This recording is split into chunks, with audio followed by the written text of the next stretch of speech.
شہادت کا لفظی معنی ہوتا ہے گواہی.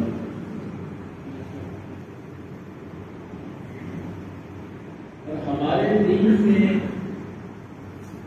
شہادتین کی بڑی اہمیت ہے. 2 شہادتیں، ایک اللہ کی توحید کی شہادت اور ایک بار پیغمبر صلی اللہ علیہ وآلہ وسلم کی رسالت کی شہادت. اب یہاں انسان سوچتا ہے کہ شہید ہوتا ہے گواہی دینے والا. شہادت کا معنی گواہی ہے اور شہید کا معنی ہے گواہی دینے والا. تو یہاں تو انسان ختم ہو رہا ہے اور اس کو ہم شہادت کہتے ہیں. اس کے لیے ہمیں جب ایمان پڑھایا گیا تھا تو اس میں 2 باتیں تھیں. ایک تھی اقرار باللسان و تصدیق بالقلب. یہ دونوں چیزیں ضروری ہیں. زبان سے شہادتین کا اقرار کریں اور دل سے اس کی تصدیق کریں،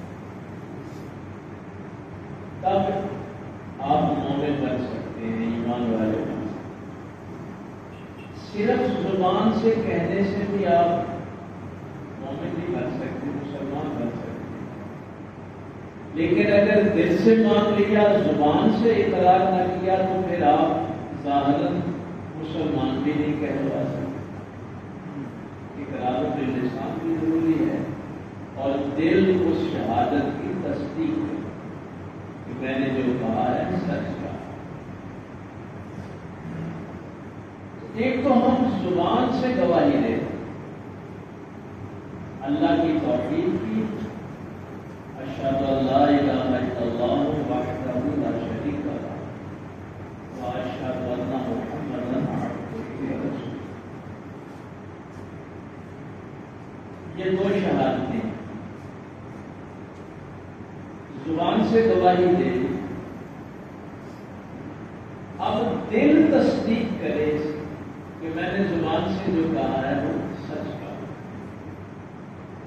اس کے لیے پھر کچھ اعمال ہیں جو کرنے پڑتے ہیں. میرے پاس پیسہ آ گیا، اللہ نے فرمایا کہ زکات دے.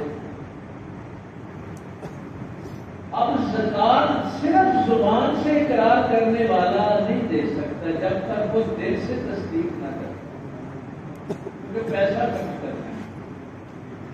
تو جس نے زکات دی اس نے بھی اصل میں گواہی دی، وہ بھی شہادت دے رہا. جس نے حج کیا وہ بھی گواہی دے رہا. جو نماز پڑھنے کے لیے اذان سن کے مسجد میں آ گیا وہ بھی گواہی دے رہا، اپنے عمل سے گواہی. اور یہ گواہی کی پھر سب سے اعلیٰ قسم ہے کہ انسان اپنی جان اللہ کی راہ میں قربان کر کے کہے کہ اللہ ہے. اس لیے اللہ کی راہ میں قتل ہونے والے کو بھی شہید کہتے ہیں کہ وہ گواہی دے رہا ہے توحید کی. تو یہ میں نے کہا کہ تھوڑا سا آپ کو بتا دوں کہ ذہن میں کہیں یہ نہ آئے کہ بندہ قتل ہو رہا ہے اور ہم کہہ رہے ہیں کہ یہ گواہی ہے. ہاں، یہ عمل کی گواہی.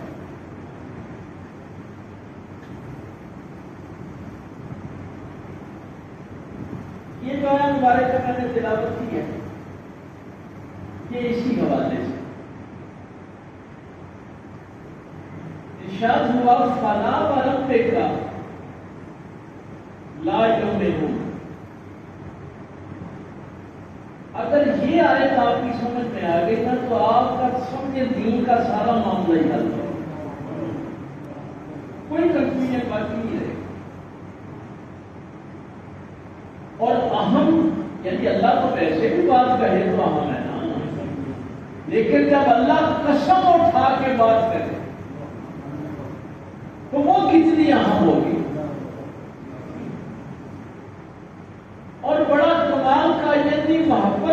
انتہا ہے فلا وربک،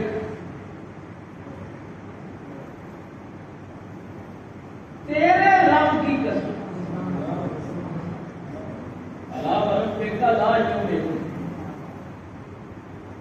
ویسے اللہ نے اپنا تعارف پتہ کیا کروایا؟ الحمدللہ رب العالمین، وہ رب ہے عالمین کا۔ اللہ کا جو پہلا ہی تعارف ہے سورہ فاتحہ میں، قرآن کھولتے ہی وہ تعارف یہ ہے کہ وہ رب ہے عالمین۔ لیکن جب قسم اٹھانے کی باری آئی تو پھر یہ نہیں کہا کہ عالمین کے رب کی قسم، خانے کعبے کے رب کی قسم، موسیٰ کے رب کی قسم نہیں، محمد کے رب کی قسم۔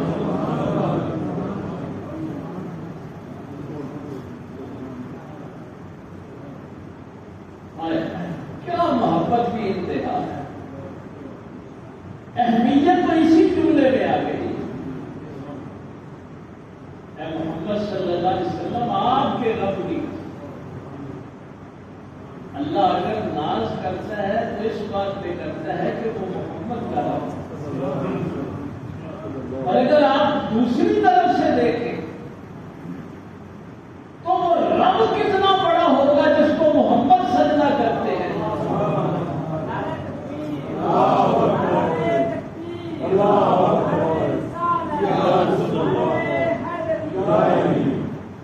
اس رب کی عظمت دیکھتے ہیں جس کو محمد رسول اللہ سجدہ کرتے ہیں۔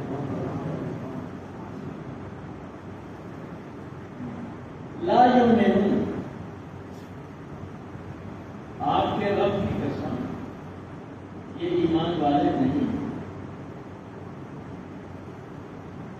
میں نے دو ٹرمیں ابتدا میں استعمال کی تھی، مسلمان کی اور مومن۔ صرف زبان سے اقرار کر لے گا تو مسلمان ہو گیا۔ اقرار باللسان و تصدیق بالقلب، دل سے تصدیق کرے گا، زبان سے یہ دونوں کام کرے گا تو مومن۔ یہاں ارشاد ہو رہا ہے کہ وہ مومن نہیں ہے۔ کون مومن نہیں؟ ابو جہل مومن نہیں، عتبہ شیبہ مومن نہیں، کہ کلمہ پڑھنے والے مومن نہیں۔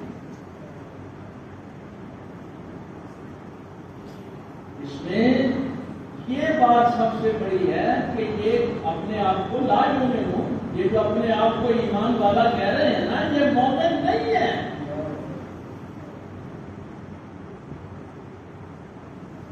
حتی یحکموک فیما شجر بینہم، حتی یحکموک، جب تک وہ آپ کو حاکم نہ مانے۔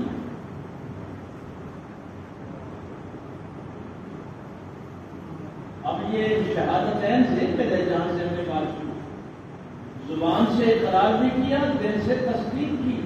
اب اللہ فرماتا ہے کہ ان دونوں کے بعد اگر وہ میرے نبی کو حاکم نہیں مانتے تو مومن نہیں ہے۔ یہاں حکم سے فیصلہ کرنے والا، فیما شجر بینہم، عربی زبان میں یہ شجرہ جو لفظ ہے یہ لڑائی جھگڑے کے لیے استعمال ہے۔ یہی ایک ٹرم ہمارے یہاں چلتی ہے، مشاجرات صحابہ، وہ کچھ لڑائیاں جو صحابہ کے درمیان، اور وہ مشاجرات صحابہ کے آپس کے اندر جو اختلاف ہو گئے، آپس کے اندر کو جو لڑائی جھگڑا ہو گیا، کئی نہ اپنے درمیان ہوا مسلمانوں کے، ایمان والوں کے، اگر اس لڑائی جھگڑے کا فیصلہ اے پیغمبر کو تم سے نہیں کرواتے تو مومن نہیں ہے۔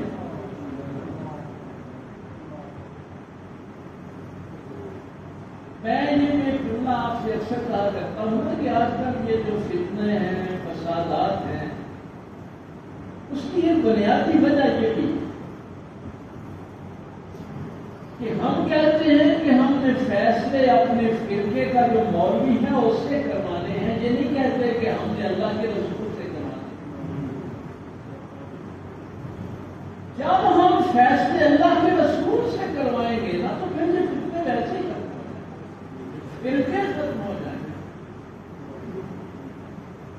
ہم قرآن کی روشنی میں اپنے مولوی پیروں کی باتیں نہیں دیکھتے، ہم مولوی پیروں کے حکم کی روشنی میں قرآن کو دیکھتے ہیں۔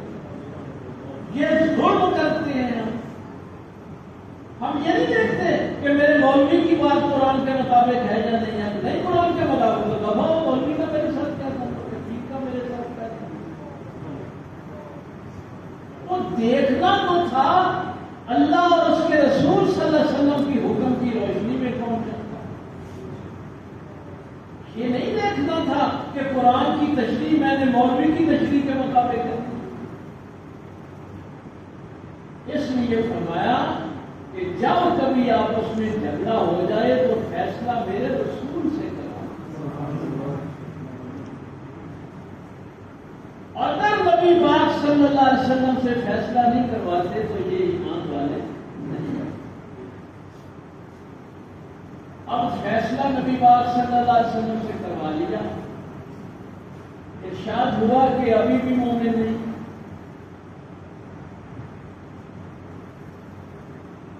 فیصلہ نبی پاک صلی اللہ علیہ وسلم سے کروا لیا، اب آیت کا اگلا حصہ کہہ رہا ہے ثم لا یجدوا فی انفسہم حرجا۔ نبی پاک صلی اللہ علیہ وسلم نے فیصلہ کر دیا، اب اس فیصلے کے خلاف اگر کوئی دل میں تنگی محسوس کرتا ہے تو فیصلہ کروا کے بھی مومن نہیں ہے۔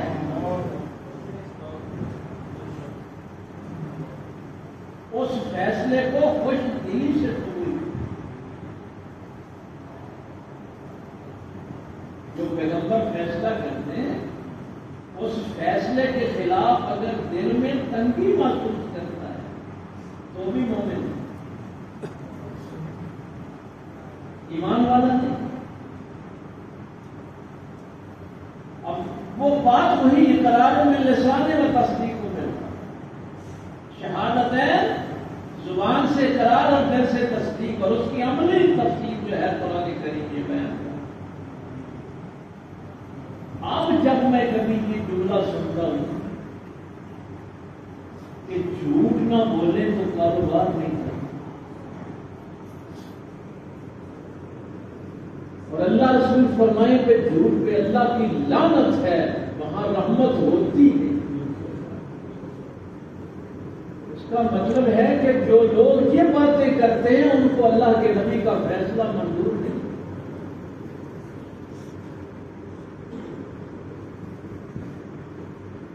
جو یہ کہتے ہیں ملاوٹ نہ کریں تو نفع نہیں ہوتا، ادھر ارشاد ہے من غش فلیس منا، جس نے ملاوٹ کی وہ میری امت میں سے نہیں۔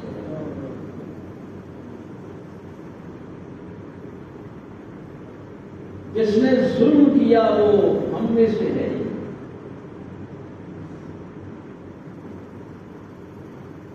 پہلے ہم امتی تو بنے،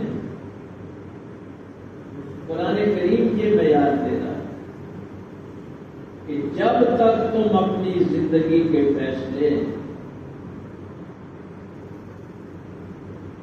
میرے پاک پیغمبر صلی اللہ علیہ وسلم سے نہیں کرواتے تو ہم ایمان والے نہیں ہو سکتے۔ پڑھتے رہو زبان سے کرتے کیوں نہیں جائے گا۔ اب پیغمبر فیصلہ کرتے اس فیصلے کے خلاف جو دل میں تنگی محسوس کرتا ہے وہ بھی مومن نہیں ہے۔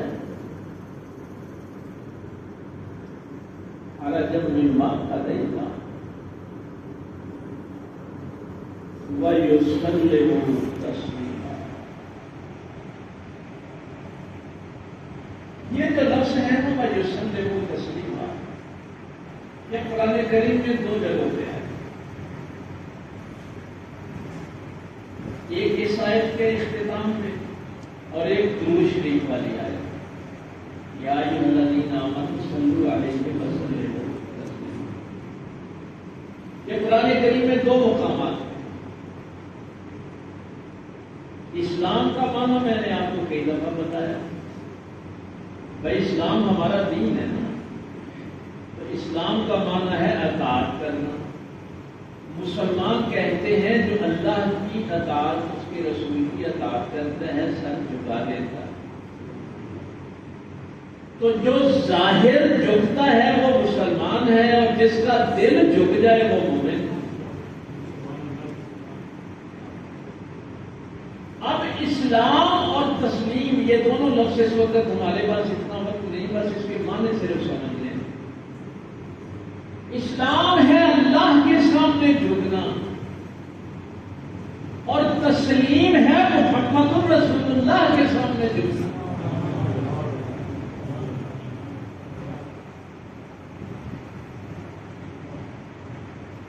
اچھا، جب آپ کسی کی عظمت کا اقرار کرتے ہیں تو کس طریقے سے کرتے ہیں؟ یہاں بھی یہ لفظ دونوں نبی پاک کے لیے استعمال ہوا نا، جن کو فیصلہ نہیں منظور، آخر میں یہ کہا گیا کہ جب تک تم مکمل اب پاک پیغمبر صلی اللہ علیہ وسلم کے سامنے نہیں جھک سکتے تو مومن نہیں ہو سکتے۔ اور ادھر درود میں بھی بس تسلیم آتا ہے۔ یہ کبھی مجھے یاد کروانا، اس پہ ہم تفصیل گفتگو کریں گے۔ جب آپ کسی کی عظمت کا، بڑائی کا اقرار کرتے ہیں تو کیسے کرتے ہیں؟ اپنے آپ کو عاجز کر کے کسی کی بڑائی کا اقرار کرتے ہیں۔ میں ایسے بٹن کھول کے اور بازو اکڑا کے نہیں کہتا اللہ اکبر، بلکہ ہاتھ کھڑے کر کے، ہاتھ باندھ کے کہتا ہوں اللہ۔ میں جتنا عاجز ہوتا ہوں اتنی اس کی عظمت کی بڑائی بیان کرتا ہوں۔ میں سجدے میں سر رکھ کے اس کی بڑائی بیان کرتا ہوں۔ اگر یہ ہاتھ میں اللہ کے لیے باندھوں گا تو عبادت ہے، اور اگر یہی ہاتھ میں رسول اللہ کے سامنے باندھ کے کھڑا ہوں گا تو یہ عزت مصطفیٰ ہے، یہ عبادت ہے۔ تعظیم اور عبادت میں فرق ہے۔ اگر عاجزی اللہ کے سامنے ہوگی تو پھر کیا ہے؟ عبادت۔ اور اگر رسول اللہ کے سامنے عاجزی ہوگی تو تعظیم ہے۔ یہی عاجزی قرآن کریم نے دو تین مقامات پہ جناح الذل من الرحمہ، جب اپنے ماں باپ کے سامنے جانا تو سر جھکا کے جانا، یہ سلیقہ قرآن نے بتایا۔ اپنے شانے جھکا کے جانا، اس لیے کہ جو اکڑ کے ماں باپ کے سامنے جاتا ہے وہ ماں باپ کی تعظیم کرتا ہی نہیں ہے۔ یہ تعظیم کے طریقے قرآن نے بتائے۔ اب جب وہ اپنے شانے جھکا کے، سر جھکا کے ماں باپ کے سامنے جائے گا تو یہ ماں باپ کی تعظیم، یہ عبادت نہیں ہے۔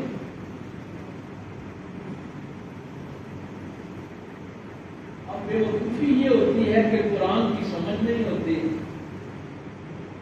اور کسی نے ماں باپ کے سامنے سر جھکا دیا تو کہا یہ شرک ہو گیا۔ بھائی نہیں، یہ طریقہ اللہ بتا رہا ہے، یہ کسی مولوی پیر کا بتایا ہوا طریقہ ہے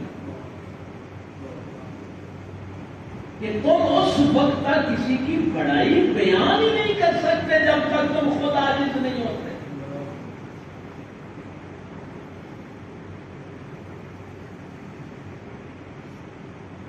اس لیے اللہ تعالیٰ نے دونوں چیزوں کا ذکر، اللہ کے سامنے بھی جھکنا ہے اور رسول اللہ صلی اللہ علیہ وسلم کے سامنے بھی۔ وہاں جھکنا عبادت ہے، یہاں جھکنا تعظیم۔ اب یہ آیا مبارکہ، آج تو وہ دور نہیں رہا، وقت نہیں رہا، اللہ کا خوف نہیں رہا. یقین جانیے صحابہ کرام رضوان اللہ تعالیٰ علیہم اجمعین کی زندگیوں کو جب ہم پڑھتے ہیں اللہ جس ہستی کے متعلق میرے پیغمبر فرمائیں کہ من کنت مولا ہو فعلی مولا، کہ جس کا میں مولا ہوں اس کا علی مولا. اور پھر اس کے بعد یہ دعا کی کہ یا اللہ جو علی سے محبت کرتا ہے تو بھی اس سے محبت کر، جو علی سے بغض رکھتا ہے مولا تو بھی اس سے دل. اس مقام و مرتبے والے لوگ اللہ کی خشیت، اللہ کا خوف، اللہ کی عظمت. 19 رمضان المبارک ہے، آخری جو دن ہے، اس صبح کی نماز کے وقت تو پھر آپ کو عبدالرحمن ابن ملجم نے زخمی کر دیا اور 21 کو شہادت ہو گئی. تو وہ رات آپ نے اپنی بیٹی سیدہ ام کلثوم کے ساتھ گزاری.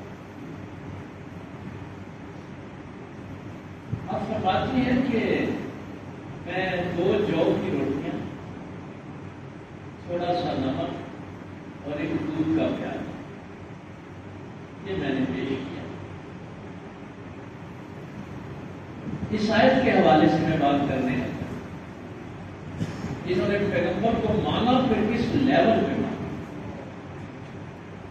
سیدہ ام کلثوم رضی اللہ تعالیٰ عنہ مولا علی کی صاحبزادی فرماتی ہیں ابا جی نے میری طرف بڑے غور سے دیکھا، فرمانے لگے بیٹا میں نے ساری زندگی اپنے نبی کے دسترخوان پہ 2 کھانے نہیں دیکھے.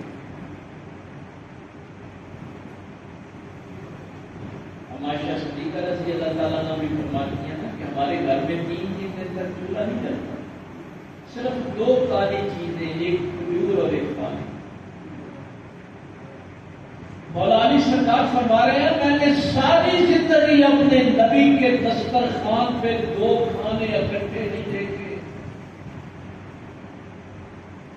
یہ دودھ بھی ایک مکمل غذا ہے اور یہ جو کی روٹی بھی ایک مکمل غذا. ان دونوں میں سے ایک کو اٹھا لیں. سیدہ ام کلثوم فرماتی ہیں کہ میں نے دودھ کا پیالہ اٹھا لیا اور آپ نے جو کی روٹی سے وہ چند لقمے لیے. اگر آپ کی زندگی میں کوئی انقلاب برپا ہو سکے، مولا علی سرکار کا وہ جملہ، آخری جملے ہیں یہ، فرمایا بیٹا میں اس دنیا سے کیسے محبت کر سکتا ہوں جس دنیا کے حلال میں حساب ہے اور حرام میں عذاب ہے.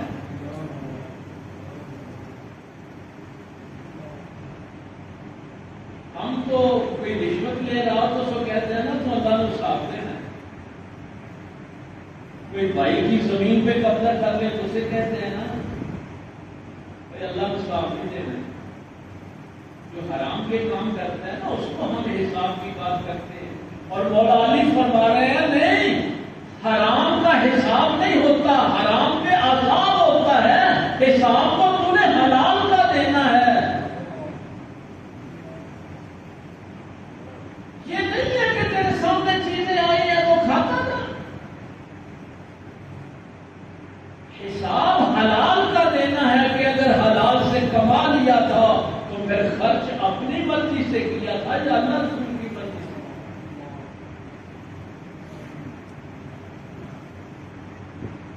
سیدہ ام کلثوم فرماتی ہے کہ میں نے جب یہ باتیں سنی میں نے کہا کہ ابا جی میں نے کبھی آپ کو اتنا مسترد نہیں دیکھا، اتنا اضطراب میں نے نہیں دیکھا. فرمایا مجھے خواب میں کل رسول اللہ صلی اللہ علیہ وسلم کی زیارت ہوئی. تب کتاب کے ساتھ میں یہ لکھا. تو میں نے عرض کی ہے یا رسول اللہ صلی اللہ علیہ وسلم مجھے آپ کی امت نے بڑا تنگ کیا, بڑی تکلیف ہے اور پریشان. تو نبی پاک صلی اللہ علیہ وسلم نے فرمایا کہ علی میں تجھے واپس کرا دوں گا. اب میں اپنے اللہ کے پاس, اپنے نبی کے پاس واپس جا رہا ہوں. سید ام کلثوم فرماتی ہیں یہ جملے ذہن میں رکھنا. میں نے کہا ابا جی پھر آپ اتنے خوفزدہ, اتنے پریشان. فرمایا بیٹا تیرا باپ فاتح خیبر ہے. علی کبھی دنیا میں کسی سے ڈرا نہیں. علی جیسا بہادر کوئی نہیں اس دنیا میں. فاتح بدر و حنین ہے. علی کبھی کسی سے خوفزدہ نہیں ہوا, لیکن آج خوفزدہ اس لیے ہے کہ اس نے اپنے مالک کے سامنے پیش ہونا, اپنے اللہ کے حضور پیش ہونا. حضرت ابو ہریرہ رضی اللہ تعالیٰ عنہ فرماتے ہیں کہ امام حسن گھر سے نکلے, مسجد نبوی شریف تک آتے ہوئے رنگ سرد ہو گیا. میں نے کہا امام کیا ہوا؟ فرمایا میں نے اپنے اللہ کی بارگاہ میں کھڑے ہونا ہے. وہ خشیت, وہ اللہ کا خوف کہ اللہ کے دربار میں ہم نے پیش ہونا. ہماری تو نمازیں بھی ایسی ہوتی ہیں. کبھی یہ کیفیت پیدا نہیں ہوئی کہ میں اپنے مالک کے سامنے کھڑا ہوں.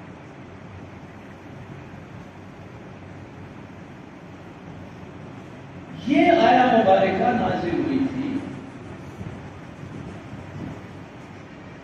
جب ایک کافر اور ایک ظاہراً کلمہ پڑھنے والا مسلمان آپس میں جھگڑ پڑے.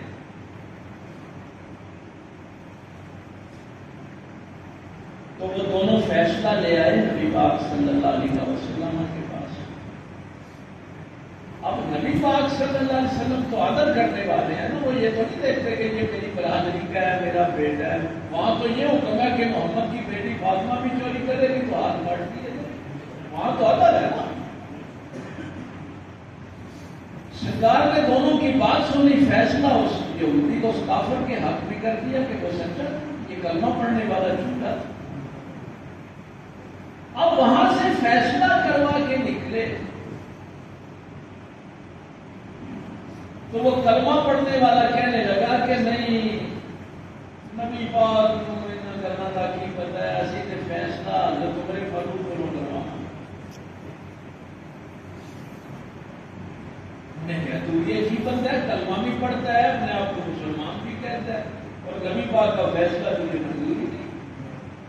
نہیں, اس کو پتا تھا کہ حضرت عمر فاروق کافروں کے خلاف بڑے سخت ہیں. کیا کہ حضرت عمر فاروق کا دروازہ پھر کٹایا. سرکار باہر نکلے, یہ بھی فیصلہ ہمارا, یہ لڑائی ہوگی, فیصلہ کر. اس کافر نے کہا عمر یہ فیصلہ نبی پاک صلی اللہ علیہ وسلم میرے حق میں فرما چکے. ابھی فرما اچھا ذرا ٹھہرو میں آتا ہوں. آپ اندر کے تلوار لے کے آئے اور اس مسلمان کو قتل کر دیا. فرمایا جس کو میرے نبی کا فیصلہ منظور نہیں ہے اس کا فیصلہ پھر عمر کی تلوار کرے.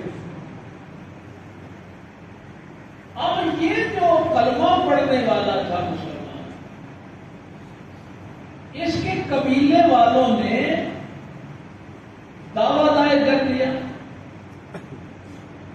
کہ ہمیں قصاص چاہیے, ہم نے عمر کو قتل کرنا ہے کیونکہ عمر نے ایک مسلمان کو قتل کیا. اس موقع پہ پھر اللہ نے یہ آیت نازل فرمائی کہ تم یہ کیسے کہتے ہو کہ عمر نے ایک مسلمان کو قتل کیا ہے, جس کو میرے نبی کا فیصلہ منظور نہیں, وہ تو مسلمان ہے ہی نہیں. اور پھر اگلا جملہ یہ فرمایا کہ ہاں فیصلہ تو انہوں نے کروا دیا تھا نبی پاک صلی اللہ علیہ وسلم سے, لیکن اس فیصلے کے خلاف اس نے دل میں تنگی محسوس کی کہ اب ہم عمر سے فیصلہ کروائیں. تو جو میرے نبی سے فیصلے نہیں کرواتا وہ ایمان والا نہیں. اگر فیصلہ کروا لے اور پھر دل میں تنگی محسوس کرے تو وہ بھی مومن نہیں. مومن صرف وہ ہے جو اپنا سر اور اپنا دل میرے نبی کے فیصلوں کے سامنے جھکا ہے. اس لیے قسم اٹھا کے یہ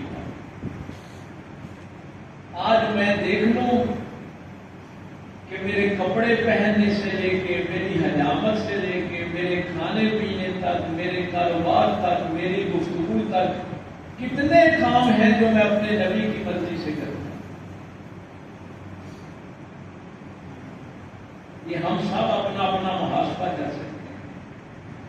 میرے گھر میں میری مائیں بہنیں بیٹیاں کیا لباس میرے نبی کے حکم کے مطابق ہیں؟ زندگی میرے پیغمبر کے حکم سے، یعنی ہماری زندگی کے کتنے فیصلے ہیں جو رسول اللہ صلی اللہ علیہ وسلم کی مرضی سے. پھر ہم کہتے ہیں کہ ہماری دعائیں قبول نہیں ہوتی. اللہ فرماتا ہے پہلے مومن تو بنو. مومن تو وہ ہے جو اپنے سارے فیصلے میرے رسول صلی اللہ علیہ وسلم. میں ادھر گھر بیٹھے ہوئے خریداروں سے یہ بات کر رہا تھا اپنے دوستوں سے جو آ جائے تھے